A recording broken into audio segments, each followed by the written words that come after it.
Hey guys, it's Gabriel here, and today we'll be looking at a bit of a special case when it comes to sneakers. Apparently at the start it was super hyped, super sought after, you couldn't get your hands on it unless you paid a lot for it, then slowly started going down to the point where people started calling it a brick. Let's take a look at the Yeezy QNTM in the amber tint colorway. Okay guys, so let's take the box. Typical Yeezy box, says QNTM on the top, Boost on the front. So wait a minute. If we look at the label, it says amber tin, amber tin, amber tin. Like usual, it says the colorway 3 times. But underneath, it says basketball, basketball. Well, these are the QNTMs. Okay, so let's open it up.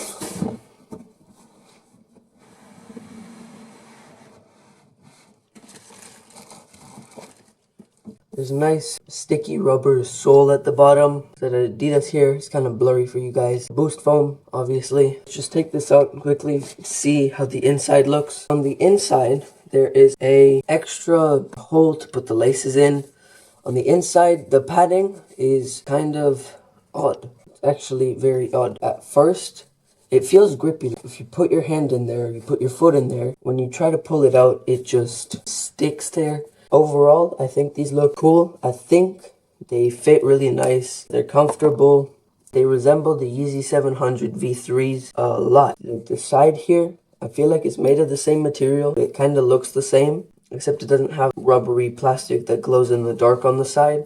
And it's a high top. Also, it has the suede mesh in front here, which I also think they have on the Yeezy 700 V3. So yeah, let's try it on.